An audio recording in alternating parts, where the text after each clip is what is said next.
Team, welcome to the show today. And one of the things I'd like us to talk about here today is what if we sold the way we actually would like to be sold to? This is an interesting question, I think, today at this inflection point these days in professional sales. And that's why I'm so excited today to be talking to our guest and author, by the way, of Decision Intelligence Selling, Scott Roy. And Scott, with his teammate and partner, Dr. Roy Whitten, they've written this amazing book. And to me, what I gleaned from this book was really a little bit about that, was what if we actually start selling the way we'd like to be sold to? Instead of spending all of our time and effort and energy trying to persuade somebody to do something, what if we just helped them make a better decision? Even if it doesn't result in a selection of us. What an interesting concept. And as we're going to talk about here in a few minutes, with Scott, you start to understand the impact that's going to have on us as professional salespeople, our mindset. All of our webinars, as everyone here knows, and the podcast, and welcome to everybody streaming live, we're really about trying to share some strategies, processes, and tools to help all of us sell better today. And that means we're focusing on mindset and skill set and tool set. But I absolutely think the title of this webinar is appropriate today when we talk about transforming the way we sell. Because if we can actually take a different approach where we as professional salespeople feel much more comfortable about what we're doing and actually enjoy the process, we'll be better at it. But most importantly, guess who's going to have a better experience?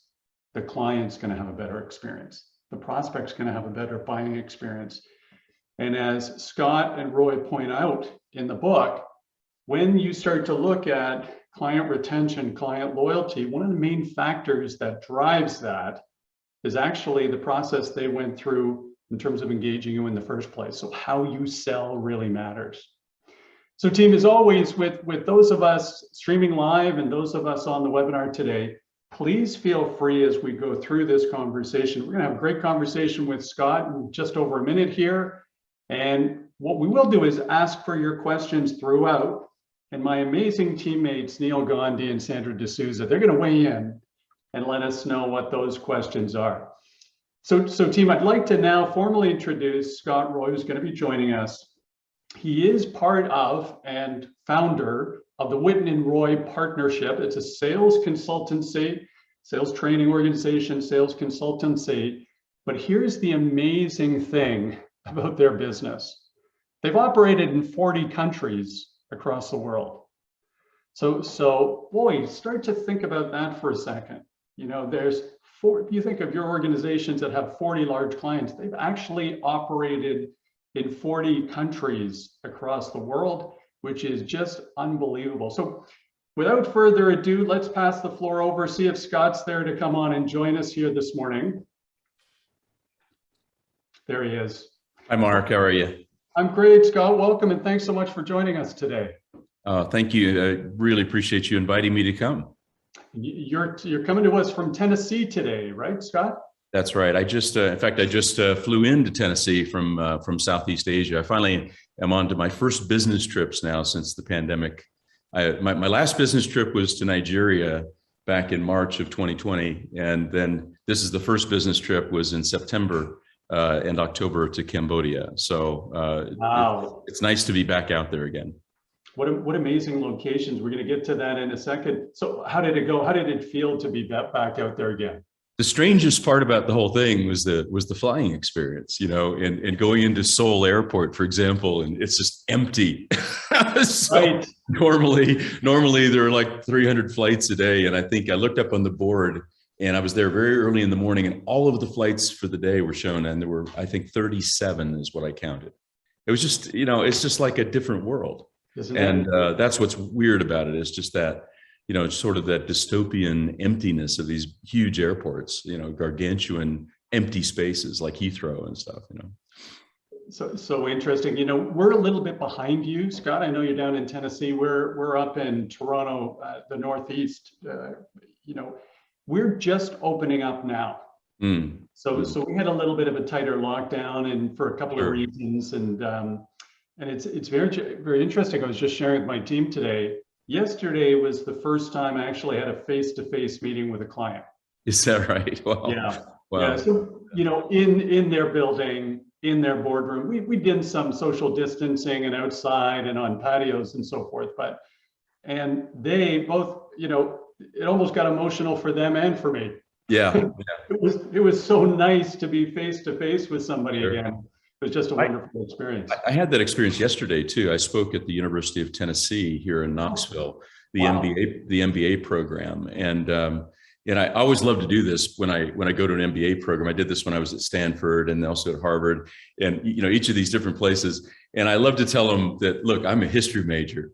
I never took a business course in my life, except I've been in business for 40 some odd years. I've been a CEO several times, and I just find that humorous, quite frankly. But I remember yesterday, Mark, when I was getting ready for my trip to the campus. Yes. I was looking at my clothes and I thought, oh, I got to wear different clothes what I've been wearing, and it was really tricky. I mean, I was like, okay, that shirt and maybe that, and so then dressing up was a really strange experience. So, that's funny. It's funny how you mentioned that. I felt the same way yesterday. I felt the same way. I thought, I'm a little underdressed here. So just getting back and reintegrating into what's normal. But boy, did it ever feel great.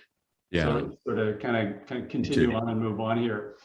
Hey, Scott, just as a little bit of context for the team listening here, tell us a little bit about your journey in professional sales. This history major who's now in front of Harvard and Stanford business schools talking about professional selling.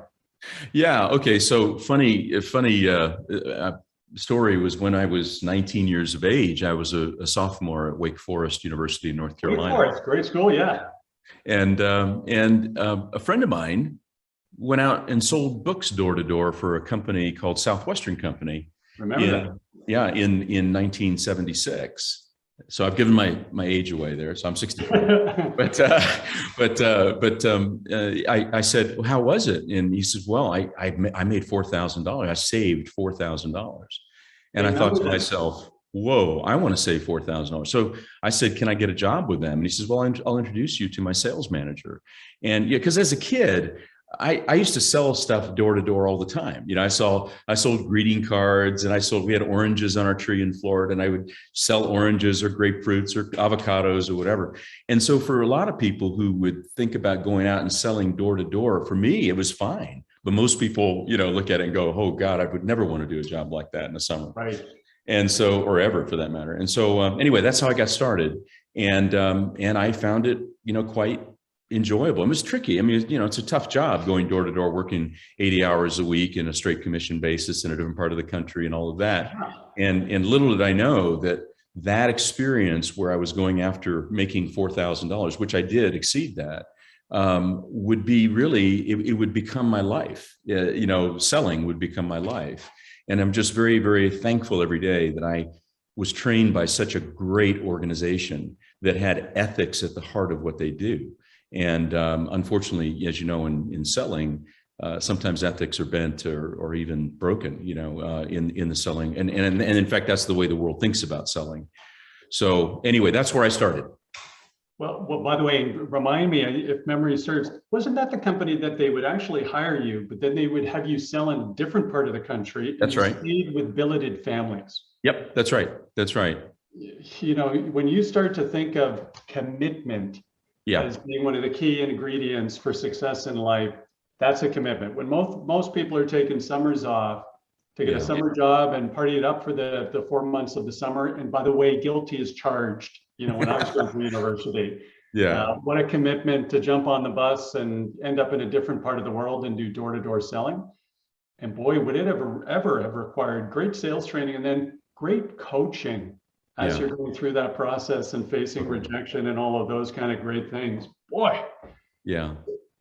So tell us all a little bit about the Whitten and Roy partnership today then, Scott. What do you guys do? And how is a business like yours ending up working in 40 different countries? That's just an amazing, coming straight back from Cambodia.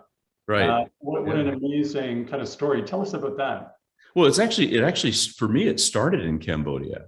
Oh, And this is, and of all places in the world, right? Well, it was 2000 and let's see, it would have been 2006, I believe it was. And I was in London. And the reason I was in London was because a woman, I had been divorced, and now there's a woman I was dating lived in London. okay. And I met her in California of all places. And then, we started doing this long distance dance, and she's now my wife. So I have the pleasure of having a home in London and a home in Knoxville, Tennessee. And my wife doesn't want to move here, and I don't want to move there full time. So we have a long distance relationship sometimes, and together about half of the year. But anyway, my connection to Cambodia came because I learned about an organization called Voluntary Service overseas. We all know, in fact, VSO Canada was the organization that actually I contracted with when I went to Cambodia.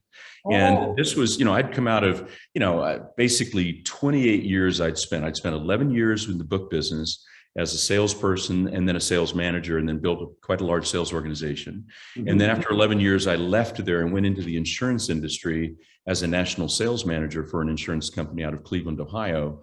And I got there and I saw what that business was all about. And I went back to Southwestern and I said, guys, you need to add this business to your portfolio.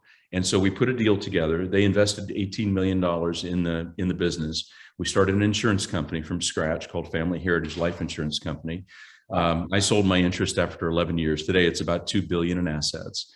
And it's done very, very well. Direct sales. And then I went in and I was the CEO of a nonprofit foundation. And that's where I sort of found myself, at age 50, kind of, what am I going to do next? What am I going to do with my next 50 years? I want to give back. I think I'm done with business and sales and this kind of thing. Right. And so anyway, I applied for VSO. And when I applied, they accepted me. And then they assigned me to Cambodia for 6 months to become a livelihoods advisor.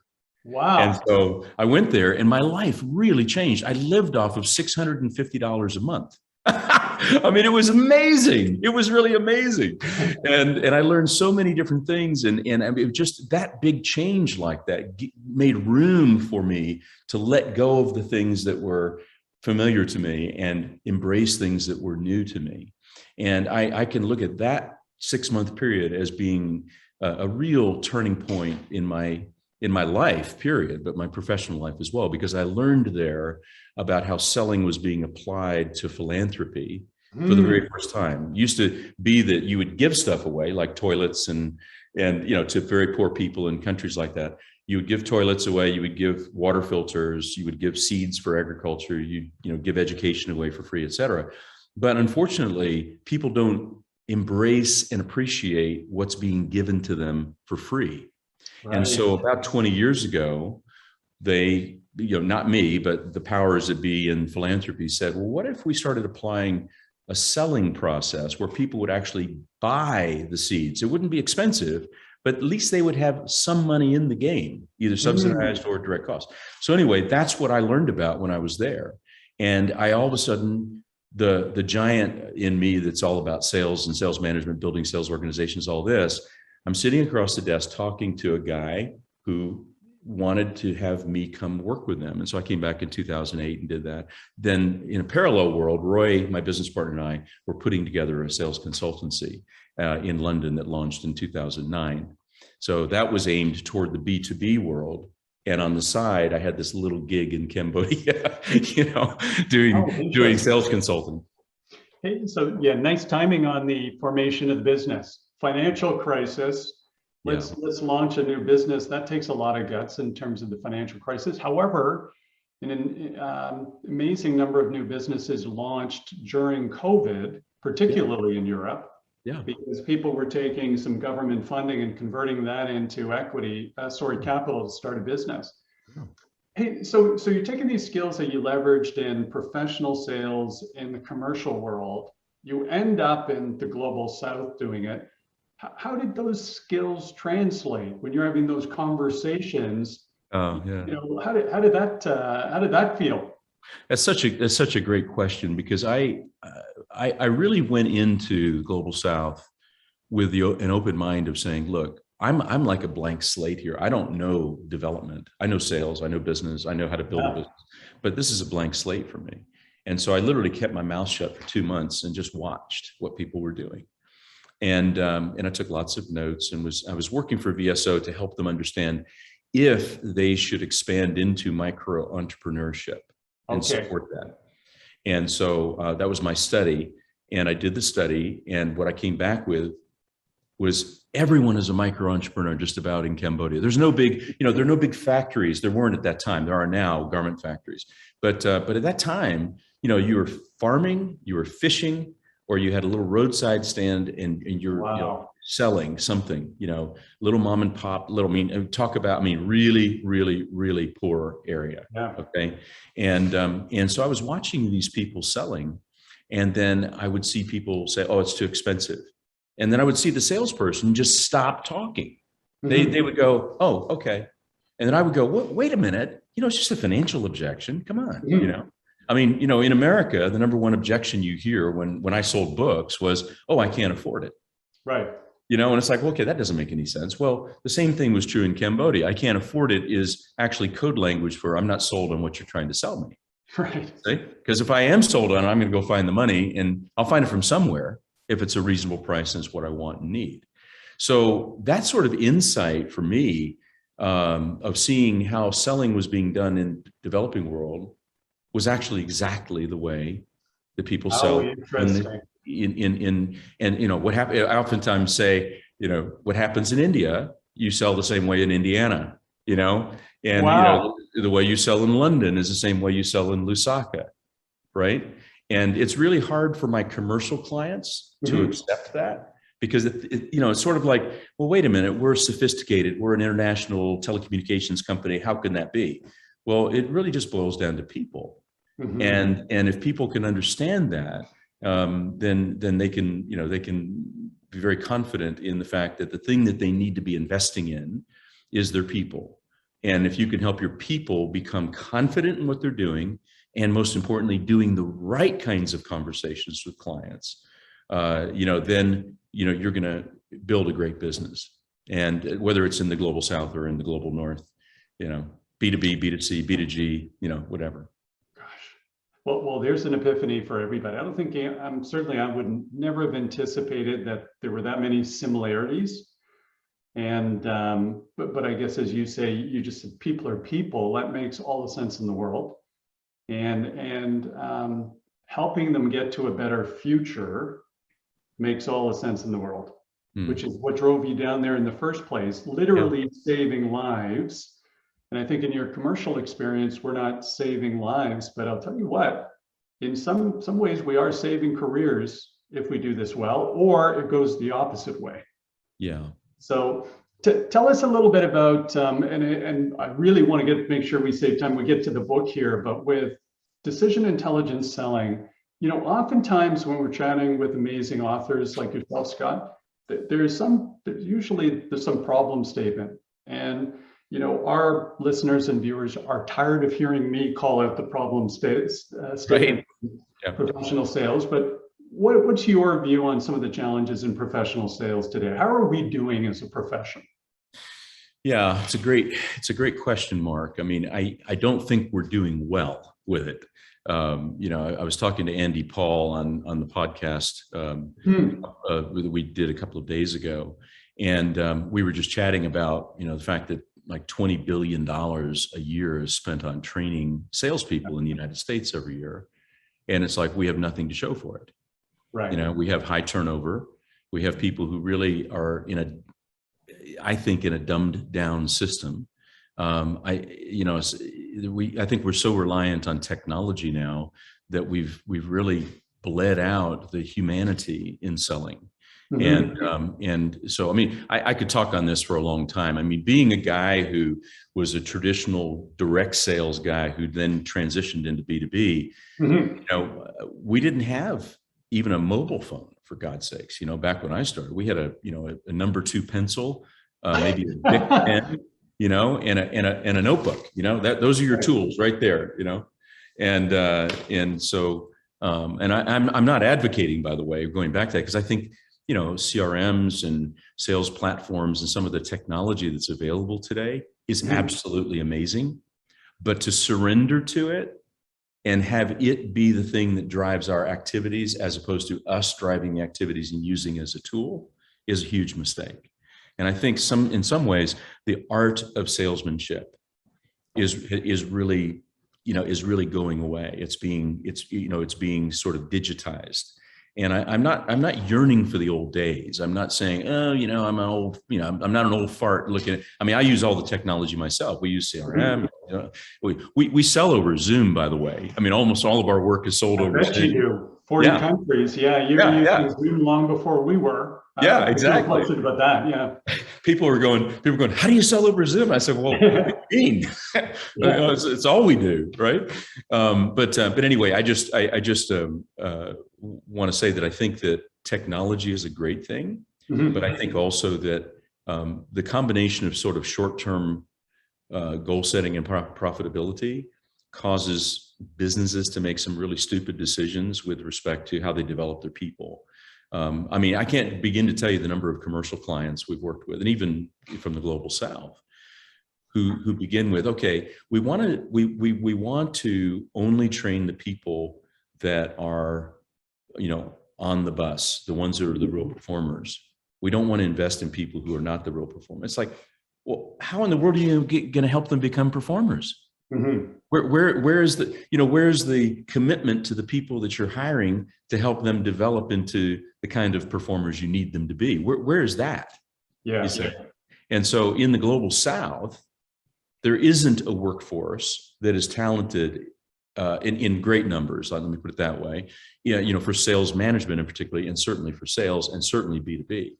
And so companies there are faced with only one choice. We must deliver on developing the people that we hire. We need to find people who are champions in one form or fashion, and then speak to that champion inside of them and develop them into great performers. And I think up in the global North, I think we just have lost that. I don't think we see many, and I'm being general here, so it's not very fair, but generally speaking, I think that companies need to do more to be able to select people and then believe in them long enough to help them develop. Thank you for that, by the way. And I think it's a really important conversation, Scott. And you touched on selecting people. I think, there's a couple of X factors in professional sales today for sure. You touched on sales management. But the second thing is the state of recruiting and turnover is in such chaos that, and we've committed to these growth plans and we have these systems that don't really work, but we're trying to put bodies into the system. That, we're now in a situation where large technology companies that you would know that should be leading the way, they'll hire 30 SDRs at the beginning of a month with an anticipation that after the 3-week onboarding, which is not nearly enough, half of them are gone. Yeah. And so this is where I think we've got to get back to and you touch on it really well, purpose, why. I think we have to go back to this. Hey, we have an accountability as organizations to make sure that we hire the right people so they can be successful in the job. And then we commit to them enough of a ramp up time so they can be successful. Yeah. And then we actually coach them. Yeah. And so I think your technology reference, we had Tony Hughes, by the way, fantastic guy. He's written a great book with Justin Michael, Tech Powered Sales. They have some spectacular ideas in there, no question about it. But the reality of it is there's 500 platforms in technology that are helping us sell better today, but we're not selling better. We're actually selling worse. Right. Yeah. Productivity is down, performance is down, churn is up. Clients, according to Gartner, are telling us more and more salespeople add zero value. Yeah. So we can't absolve this need to engage in a meaningful way. And that's why I think why I'm so keen on the book. I really think you touched on something important to focus on, in the model of the book with, first of all, we'll talk about race, R, results equal ACE, but just helping our clients and prospects make a better decision. Let's just start there. Sure. Tell us a little bit about PQ. I mean, you're touching right at the heart of it. I mean, in all of the, sort of the downstream effects of, well, let me put it this way: the way that we sell is the downstream effect of what decisions are made at the top. Mm-hmm. And so if you have a company that makes a decision to go after short-term profitability, then that translates into aggressive targets, short time frames, and pressure. And it's like, I need to close these by the end of the quarter. Now, how do I close these? And we're going to wave a big carrot in front of you, a big bunch of carrots, if you can do that, you say, and then realize that in my other hand, I have a stick. Right. So you can choose here, carrots or sticks, whichever you'd like, but you're going to get one of these by the end of the quarter, right? That kind of pressure, and I run a company. I mean, I've run companies my whole life. I understand the importance of hitting your numbers and profitability and making sure that you get your revenue coming in and you got your margins right. I mean, I'm not against that at all. I'm not like an NGO, or somebody who doesn't have that sort of fiscal. Well, I shouldn't say they don't have fiscal. They do have a fiscal responsibility, but it's a different kind. But fundamentally, it starts with how management decides to pass this sort of pressure down into the sales team, because then targets, like, for example, targets are just handed to people. I'm vehemently opposed to that. I mean, I absolutely think it's the most painful thing for a salesperson to experience, and painful for the sales manager to watch, when they hand out sales targets and the people pass out because they go, where is this coming from? How in the world am I going to get this? And it's like, when I was taught about setting targets, for example, I was taught that you go ask the salespeople, what are their aspirations? What do you want? What is it you want? And what will it take to get that? And, okay, you want to have a home for your family. You want to buy a house, or you want to buy a bigger house, or you want to send your kids to college. Great. Tell me more about that. Why is that important to you? And then all of that energy begins coming from inside that salesperson. This thing that Dan Pink talks about, with motivation, is it intrinsic or extrinsic? I don't think it's an either or. I don't think extrinsic targets or extrinsic payments or compensation or motivational payments, I don't think, that's a bad thing. I think what's bad is when the sales manager doesn't help the salesperson to translate, what does it mean for me internally to go after that money that is going to help me buy my house, and why I want that. And I want that because, and I want that because, and I want that because. Mm-hmm. And as you know, in chapter 7 of our book, we talk about that. We talk about how do you create the right aim in people so that it releases them from this downward pressure they're feeling and the fear they're feeling, when targets are handed them. Because if someone reads chapter 7, they'll be able to say, oh, well, I do get my targets handed to me, or I hand targets to people, but now I see what we need to do in order to get people to own those targets as their own. And that's the magic of it, you say. So anyway, I think I'm a little off track there, but what bottom line is, we need to develop people by helping them understand what selling really is and what it's not. And what most people think selling is that it's about convincing people and pitching people, and in worst case scenario, kind of pressuring people to buy. And what if selling were something different? What if selling was just something completely human-centered, based on our clients or our potential clients, that says, I'm going to help you make the very best possible decision for your family. I'm here to help you make the very best possible decision for your company. Mm-hmm. Or I'm here to do this for for you. And then really mean it, not just use that as a line to get in the door, but to really mean it. And then build a sales framework that actually delivers on that. And that's what decision intelligence is all about. It's a way of leading customers through a process of intelligent buying, mm-hmm. even if they don't buy from you. What a thought, by the way. So you start to think of what we see a lot of is, I think there are people who are selling in an inauthentic way. They have a veneer on because they've sort of trained themselves to go through the process, ask the question, then go for the kill. at the certain point, close for the next step, whatever it is, close for the deal, put a timeline, create an unnatural, compelling event. Thank you, software industry. That's why nobody buys software before the second last day of the quarter, because we know that they'll sell their mom for a nickel at the end of a quarter. Right. So just wait. Anybody buying software just waits, and to the end of the year, and all these crazy things happen in the last 2 or 3 days. Sure. So if we go with, tell us a little more about what do you think the impact is on, and you go into it so beautifully in the book, the impact on the seller. So we think of, here in Canada, 150,000 people in professional sales, if they have sales in their title, so many more CEOs, consultants, lawyers, accountants, everybody else selling. Sure. You are 1 in 9 people, according to your buddy, Dan Pink, who's going to be on the show in a month. Oh, good. Okay, great. Yeah, he's coming on in a month, but 1 in 9 people, according to sell is human. And we took everybody and put them into one state, 5th largest state in the US. So, what do you think this impact is trying to change their behavior?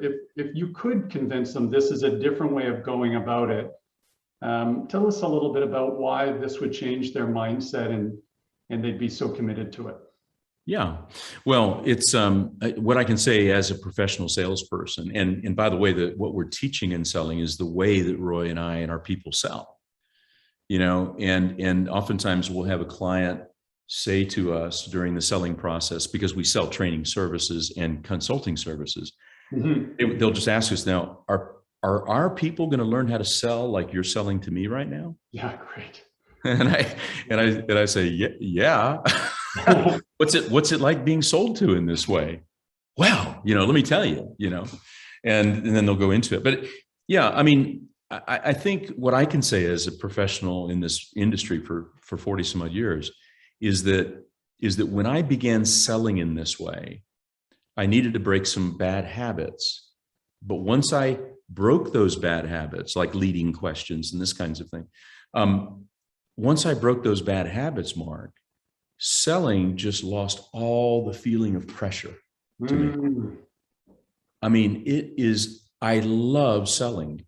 I love selling more now than I've ever loved it before. In the last 10 years, I love selling because the way that we sell is based on like a business case scenario is what we do. And this is true whether it's a direct sales product that's $100 or it's a new network that's worth 100 million pounds. We've coached organizations in that whole range and beyond that range. I had a client, a fellow several years ago when this book first came out back in June. He contacted me. He says, I heard about the book. I just wanted to tell you, I've taken what you taught me when we were in a very large telecoms organization globally. And he said, I've sold 2 $1 billion deals using your methodology. Wow. And I said, really? Is it because I hear that and I go, well, how much of it really was? He said, everyone else, all the other sellers have their pitch decks. They've got their slick presentations, the 5 big global firms that basically are involved in telecommunications around the world. He said, we do it differently. And when we do it differently, people see the difference. And what they're really buying is the buying experience. They're not buying the products anymore. They're buying, how is the salesperson operating with them? How is the salesperson interfacing with them?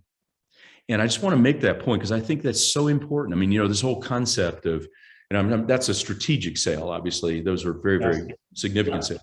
But it's also true in direct sales. I used to sell insurance, and that's a big trust environment there, and people don't, as you say in the words you've written about this seminar, this webinar, is that people don't like to be sold hard. They don't like the experience, so don't do it that way. So instead, think about what it is that the buyer wants from the seller. And we think that it's basically 2 things that are broken down into 4 categories. Okay, the 2 things are, what is the problem that I have that I need to solve? And what is the solution to that problem? It's as simple as that. Okay. Now, when I was a younger salesperson, I used to write that off as BS. Mhm. Because I heard my sales manager say, "Hey, we're salespeople. We help people solve problems." And I go, "You're just trying to make me feel better about what I'm doing." Right. And actually, he was right. So instead, where we always start with customers is we always start with they'll say, "We hear you guys are great trainers and consultants and all this. Tell me, tell me what you can do for me." And the only sensible thing to say at that point, I know you know this because you're in the same business. The only sensible thing to say is, "Well, what's the problem you're trying to solve? Right. What's the challenge you have? What are the issues, concerns, worries, etc." And so we start on a conversation about that. So that's the problem side of things. And it's broken into two things. One is a deep exploration of the problem. Secondly, and most importantly, I find, and this is something that in people we've trained, it's the hardest thing for them to do because they fear it, but it's to calculate the cost of the problem. Mhm. If they'll do that, all of the urgency that's needed to close the sale, people complain to us about slow pipelines and deals that linger and deals that, keep slipping quarter to quarter. Number one thing that will make the difference is calculating the cost of the problem. Because if you have a specific number, at least a range of an estimate, then that is all the nuclear fuel you'll need to create urgency to make a decision. And, I tell people this, in our years, 12, 13 years as a consultant, we've never discounted our rates ever. Why? It's because we sell in a way that protects the value that we bring. Right. You see? And so therefore, what we do is on the selling in this way, you're really establishing what the problem is and helping people when you're in that conversation to understand at a much deeper level what the problems are that they have than they had originally considered. And when that happens, the impact on the client is they develop more concern, more awareness of, whoa, what I didn't know that I didn't know. And then when you then calculate the cost of the problem, then there's one simple question you ask a client. Is the problem serious enough and costly enough that you want to do something about it? Should we continue to talk? And if the answer to that is no, then it's like, well, let me find out a little bit more about why that's no, because I'm seeing some things maybe you're not seeing. Or we say, great, thank you. This will make our conversations very short. If that problem isn't the problem, let's talk about one that is a problem, that is a priority, and so you may still have an opportunity to help serve them. So then the following part, the second big part of the sales process is what we think selling, or what the world thinks selling is all about, which is presenting a solution. And then what is the value of that solution based on what kind of revenue it will generate or what kind of impact it'll have. So those are the 4 steps of DQ. The hard thing to do as a salesperson is to follow those steps, because the clients don't know to follow those steps. Right. They have a tendency to want to go, well, what do you got in the kit bag and how much is it going to cost? And the only sensible answer to that is, well, I'd love to tell you, but I don't even know what the problem is you're trying to solve. I'm not even sure if I'm the right person to help you with that. I can't begin to tell you the number of times I've said that and people just go, oh, yeah, you're right. I said, so if it's okay, could I ask you a few questions before we get into what we can do for you? All right. So number 1, tell me what your goals are of what you're going for. And number 2, what's happening that's causing you not to reach those goals? What's the gap? And tell me what's going on. And now we're off, on the right conversation. Boy, there's so many things I'd love to unpack a little bit there, but just on that last point, Scott, the reality of it is it's easier to do this. Totally. We're into a logical conversation where I don't feel like a dancing monkey pitching or trying to talk somebody into a demo, or walking through a product spec sheet, or starting to ask them bank questions when I have no idea about why they engaged us. What problem do you think you're solving? Yeah. I love that. I love that approach always. Somebody says, how can you help us? I have no idea. Well, We've been on the phone for 30 seconds. We're on a Zoom call. Tell me a little bit about, here's what I know about you and your business. I might have a point of view based on what I've seen in similar companies, but based on what I know here, let's get into a little bit of deeper. Tell me a little bit about what I can't find publicly about you folks. How are things going? What does spectacular look like 12 months from now for the business, your division, and you personally? What are the goals for 2021? How are you progressing against them? Why? Yeah. And let's go. We always have this in ours, but I love it the way you've called it out. Tell me more. Mm-hmm. Right? Mm-hmm. Nobody in the history of time, when you said, hey, that's really interesting, tell me more about that, they've said, no, I've told you everything I'm ever going to tell you. Right. Get them describing that better future so that collectively you can both collaboratively work through it. And it's in your best interest of the two of you. If it's not compelling, you're not going to get a deal. That's right. That's right. You know, it's interesting. Roy comes from a very interesting background. My business partner. Yes. He comes from a human development background. Okay. He's not really, I mean, he definitely has sales chops as well, but his real strength is just all of the kind of reading he's done. His PhD is in the subject of transformative learning and change. Wow. Which is the subject of how you get human beings and organizations to change, but to change permanently. So you're asking the question is, how do you get salespeople to actually do decision intelligence selling? Yeah. Well, there's a very important component here around attitude that unless you address that, then it's like any other sort of seminar you go to, and then 2 weeks later, you're doing the same thing that you were doing before. You've forgotten what you were trained. Neil Rackham says 87% of what you learn in sales training is gone 2 weeks later, right? Unless it's reinforced, unless it's embedded, you say. And so anyway, Roy's background started as a priest, and then and he did therapy as a therapist. And then he and his business partner started an organization that was a human development organization that helped people to come. They came to a weekend course, and their lives would be changed basically, because they would bring their sort of challenges and problems of what the life they'd led up to that point. And then they would bring tools and skills to them to actually work through them, to then go through that, kind of painful experience to get to the other side. It's not always bad stuff, but I mean, it's like you could I went to this course when I was 29. Oh, okay. And that's how I met him, you say.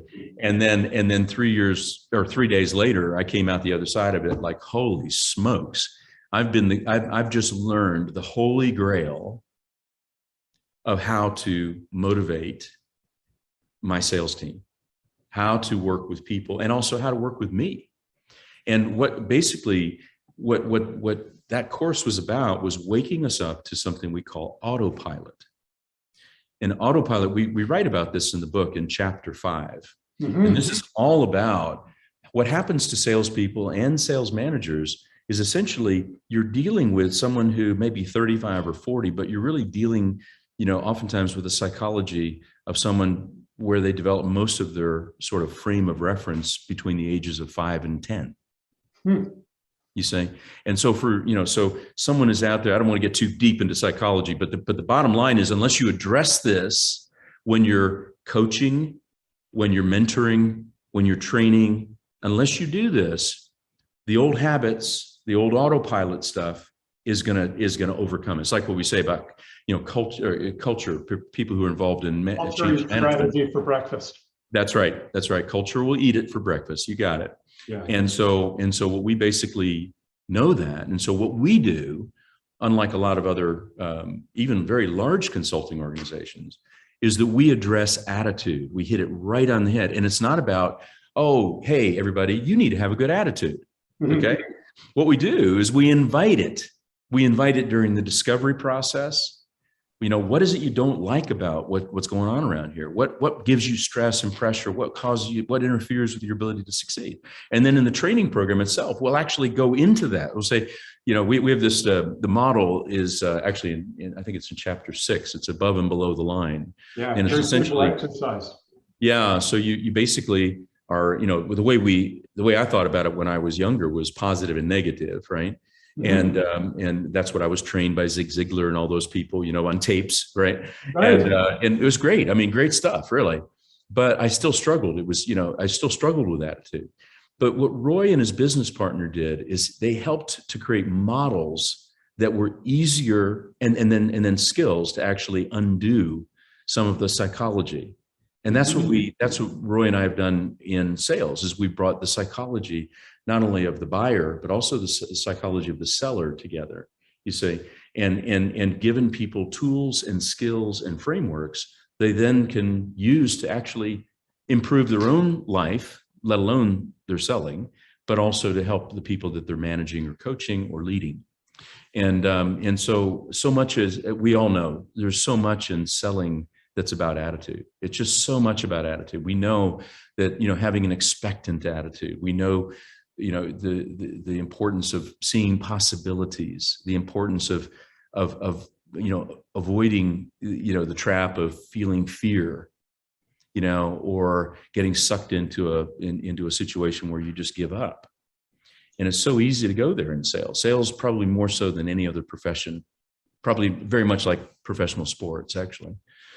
So that's something that we know that must be addressed in any sort of sales organization. That again, going back to what you were saying earlier, if we rely too heavily on tech really doesn't bring that. Tech doesn't bring the attitudinal pieces, the sort of the artwork of selling in the human being, which must be settled. Well, what I really appreciated, Scott, about chatting with Tony Hughes, yes, deep in tech with his teammate Justin Michael, and it is a fantastic read. But he still comes back and says the basics of selling are we first of all have to build a commercial model. So he's going to the business case similar to you, and we've got to be human enough to be able to navigate, the buyers within the organization to gain consensus. Yeah. And that's through intelligent conversations and, emotional intelligence to understand how to do that. And then finally, you really do have to understand their buying process. And a couple of things I really thought you did a great job on in the book was you did map out, the client's buying process against the sales process. And there's a lot of knocks these days about the sales process, but I don't think people are intending to knock a sales process. They're knocking the sales process from 40 years ago, which was basically scripting and cajoling. Yeah. Yeah. What you've identified, with Roy is just a very simple framework for taking them through that really magnificent discovery. And you referenced in your other comments, your pal who'd done the $1 billion deals. I've actually done a $1 billion deal. And I can tell you there's no pitching in a $1 billion deal. No, there's not. You're collaboratively working on, that decision process, which ends up, you're literally building their business case for them with them. Yep. You're collaboratively figuring out, can we get to a deal here? Yeah. Is there enough opportunity for both of us? And it's full kind of open jacket, full transparency, because you're working the models together. But there's no, I'm going to trick somebody into, I'm going to cajole somebody into a $100 million deal or a $1 billion deal. It just isn't that, because then it goes three layers up the chain to a board. Yeah. Yeah. And they're not going to get cajoled. That's right. That's right. Yeah. I mean, I think one of the things that I love about what you've just described with respect to the steps that we've mapped is it's from the customer's perspective. If the customer is doing these things, and that's, I can't remember the book I read. It was, I believe it was Greg Bennett, called Consultative Closing. And Greg basically says, look, stop listening to what your customer is saying and watch what they're doing. And so what we did is Roy, that really impacted Roy's and my thinking when we started thinking about more complex sales, strategic sales. What would an intelligent buyer do? And so then those 4 stages I was talking about of problem, cost of problem, solution, value of solution, is that we've broken that down even further into subcategories to make 10 steps that are pre-sale and 2 steps post-sale. And in those 10 steps is that, and we've guided so many B2B companies through this, is that exactly where you are at each step of the way. And whether you jump ahead and maybe cover one of the steps a bit prematurely because the customer wants to go there, and then you just guide them back to make sure that you pick up step 3 that you may have slid through, You see, or it wasn't very, it's, I oftentimes tell people this is like building a 10-story building. If you have 10 steps in your selling process, is that if you skip step 2, how can you build step 3, 4, 5, 6, on a firm foundation? There's not. Building will collapse on itself, you say. And so basically we always, and in fact, this is something for people in this audience who might be in B2B selling. One of the best ways to drive salespeople crazy is to ask them, how big is the deal and when is it going to close? Unless you're in the upper stages of the sales process, right? In the solutionizing, right? Instead, there are 4 questions you want to ask. This is covered, I think, in chapter 9, as this, because that one's the one chapter that we've dedicated to sales management. And actually, that's our next book is going to be on sales management. Oh, but but applying all of this, right? So there are 4 questions. Number 1 is, what stage is the customer at? Okay. Number 2, have they skipped any stages? What stage are you going to take them to next? And what is your very next step? Very next step, you say. And that is, if a sales manager does that with their sales teams, that's where you'll find the holes. You say, rather than asking a question was really about serving my needs as the sales manager, because I got to report to the director of sales about what we're closing this month by the end of the month or by the end of the quarter. Good sales managers will ask those questions because then they use them as opportunities to open up holes in what the salesperson may be doing and then be able to add value by helping redirect some of their behavior. And I think the other thing, it's spectacularly simple and powerful. And Scott, when we start asking those questions, presumably the salesperson comes back 6 weeks later with better answers because they've actually proactively thought through these things. Yes. They've grown through the question. They're not going to grow if we tell them what to do. They've grown through the question. And what's the very first next step? I did love the fact that David Allen, from Getting Things Done, gave your first testimonial on the book. But yeah, for 30 years, that's been, a productivity hack, which is don't worry about all of it. What's the very first next step? That's one of his core models. Yeah. But just love that one. Yeah. He's a good friend. He's a very helpful guy. Actually, he was fantastic on the show too. Yeah. So we chatted with him maybe a couple of months ago, and just really engaging. Super clever, great guys, just like yourself. It was just such a pleasure chatting. I told him, I took him into, we were saying, I've taken you into places where you have not been before, places like, 21 countries in Africa and, nine countries in Asia and in several countries in Central and South America and Haiti and all of that.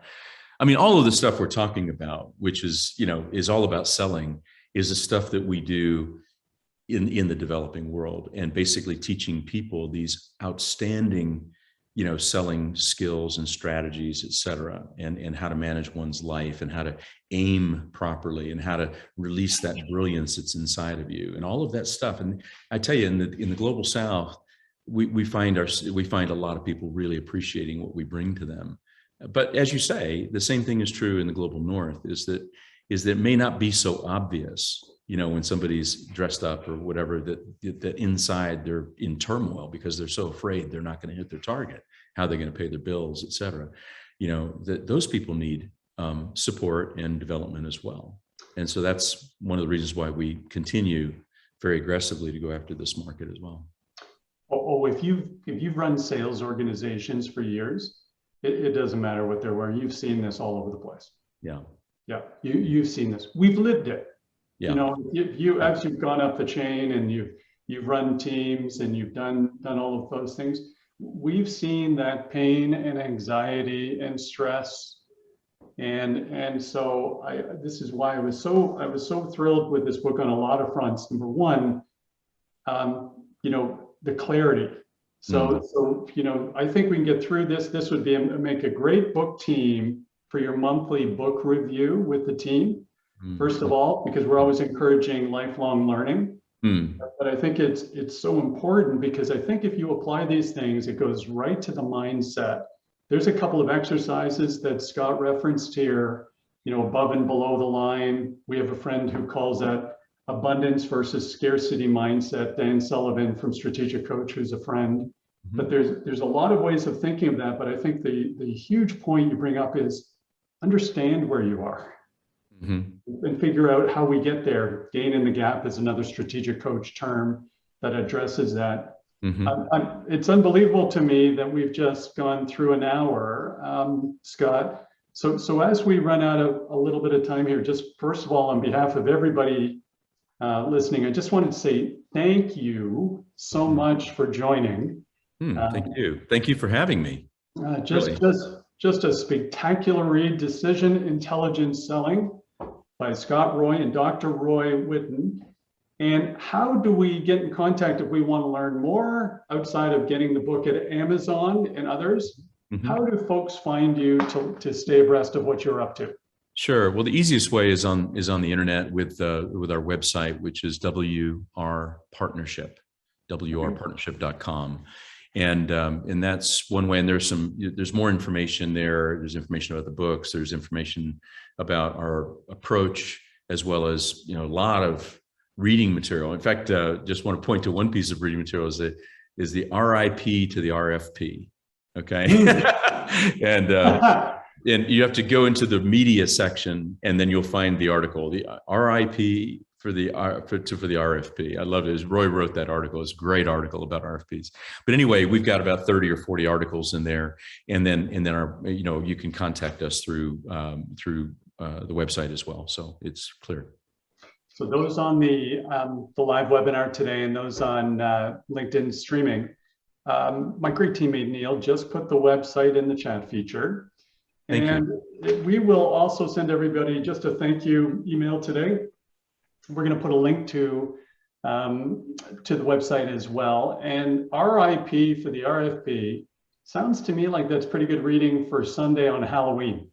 So there's got to be some Halloween connection in there with the tombstone. So everybody get in and have a read. And Scott, we'll get you back after. I know you're working on another book on sales management. Once that one comes out, we'd be delighted to have you back on the show. And thanks again for joining. Thank you so much. Appreciate it, Mark. You take care, Scott. Everybody else, all the best until the next time. And thank you so much for listening.